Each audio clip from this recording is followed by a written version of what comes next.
the Companies Act 1956. Today we are going to understand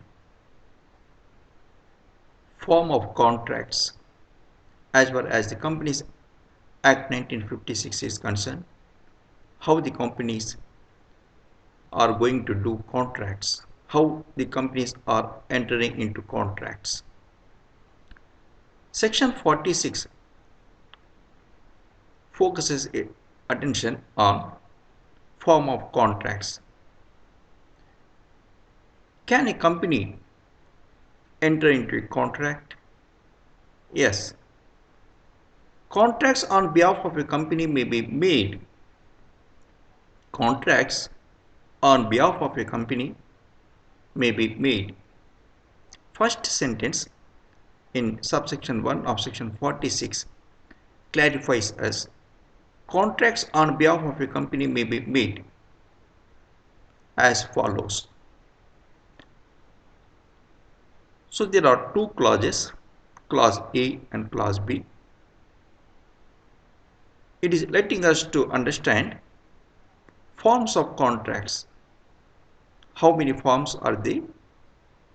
And what forms of contracts are accepted by the law? A contract may be required to be in writing by the law. A contract would by law be required to be in writing. If it is not writing, if it is in parole, yes, it is also accepted. That is what we may go to understand in clause B of subsection 1 of section 46. So contracts can be in writing or may not be in writing, or it may be in parole. Either way, both sorts of contracts are accepted by the law. A contract may be made between private persons. If a contract is made between private persons, it would by law be required to be in writing. If a contract is made between private persons, law requires contracts to be in writing, signed by the parties to be charged therewith, may be made on behalf of the company in writing, signed by any person acting under its authority. That authority may be express or implied, and may in the same manner be varied or discharged.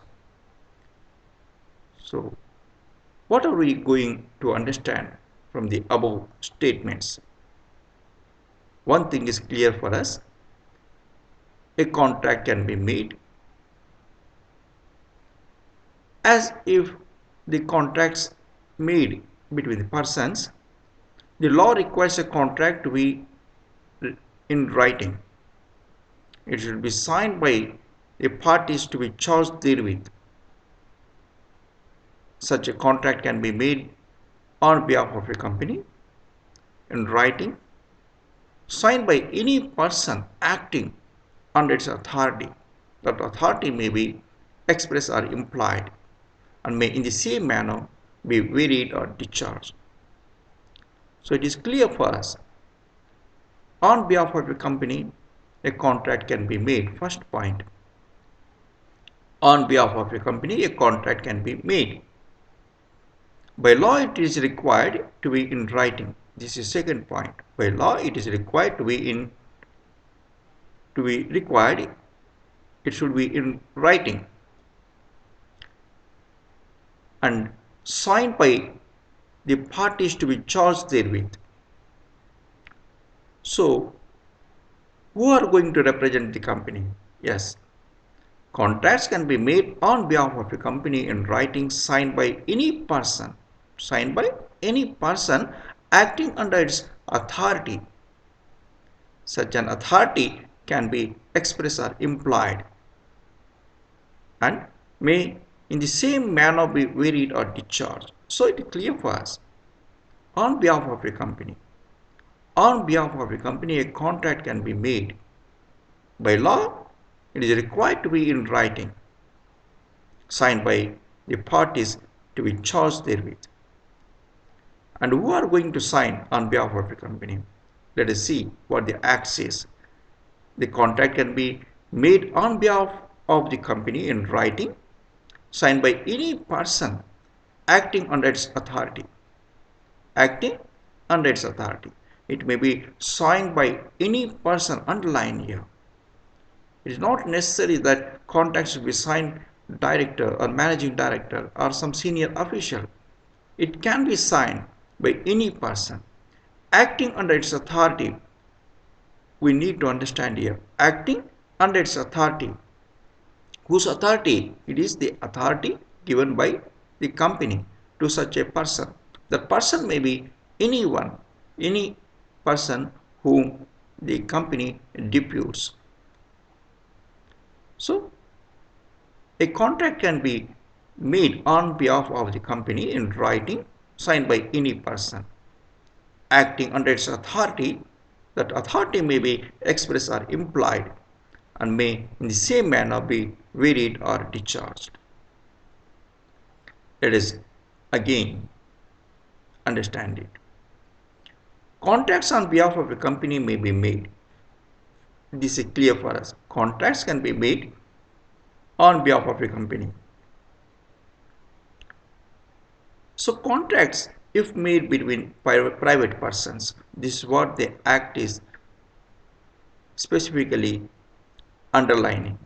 If made between private persons, by law a contract is required to be in writing.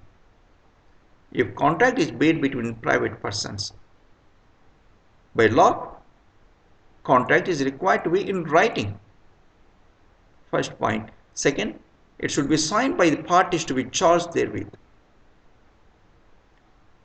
If contract is made on behalf of a person, on behalf of the company, it may be signed by any person. However, contract will be in writing. It may be signed by any person acting under its authority, express or implied, and may in the same manner be varied or discharged. Clause A, subsection 1, section 46, forms of contracts. Contracts on behalf of a company may be made. If made between private persons, by law a contract is required to be in writing, signed by the parties to be charged therewith. It may be made on behalf of the company in writing, signed by any person acting under its authority. That authority may be expressed or implied and may in the same manner be varied or discharged. Now let us move ahead.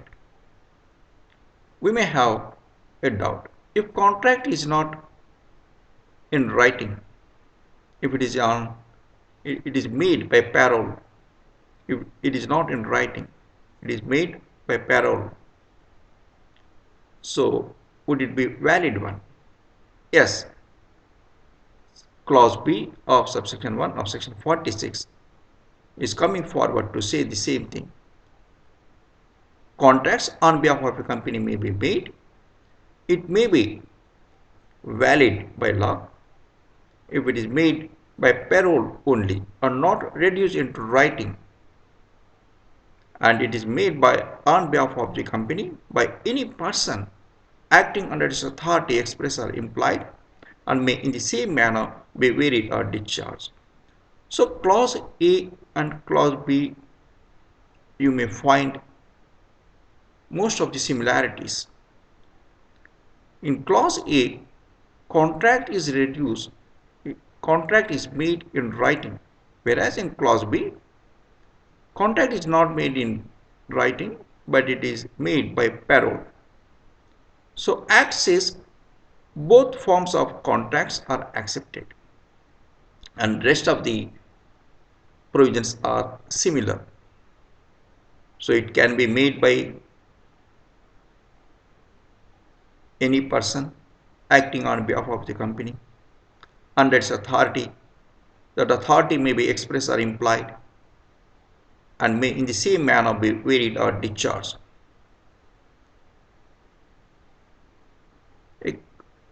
Section 46, Forms of Contracts.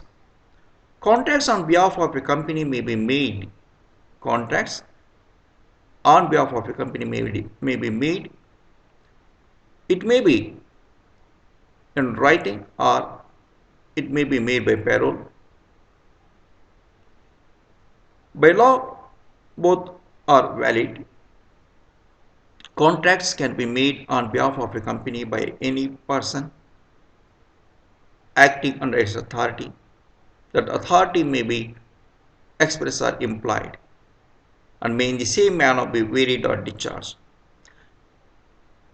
I request you to focus your attention on clause A so that clause B may be easy to you to understand. Both are similar. In clause A, it is required to understand that clause A is telling us contract can be in writing. Clause B is telling us it may be by payroll. It may not be in writing. Form of contracts. Contracts on behalf of a company may be made. Contract, if made between private persons, would by law be required to be in writing, signed by the parties to be charged therewith. It may be made on behalf of the company in writing, signed by any person acting under its authority. That authority may be expressed or implied and may in the same manner be varied or discharged. Let us go to clause B of subsection 1 of section 46. Clause B lets us to understand that contract may be made by payroll. Rest of the provision is similar to clause A. Let us revisit it. Contract can be made on behalf of a company. If made between private persons, by law it would be valid even though it is made by payroll only and not reduced into writing. It may be made by payroll on behalf of the company by any person acting under its authority, express or implied, and may in the same manner be varied or discharged. Let us go to subsection 2 of section 46. A contract made according to this section shall bind the company. So, if a contract is made according to this section, what is this section is letting us to understand? Subsection 1 of section 46 lets us to understand that contract can be made in writing or it may be made by payroll. It may be made by on behalf of a company. It may be made by any person acting under its authority, express or implied, and in both cases, whether it is in writing or if it is made by payroll, in both cases, contract may in the same manner be varied or discharged. Clause B is confirming again, a contract made according to this section shall bind the company. So from section 46 form of contracts, it is clear to us that contract can be made in writing or it can be made by payroll. Contract can be made by any person acting on, it can be made on behalf of the company acting under any person acting under its authority. It may be expressed or implied. Sometimes a person who is acting under authority can depute someone else. In such a case, we may say person acting under the authority of some other person who is authorized or empowered to enter into contracts.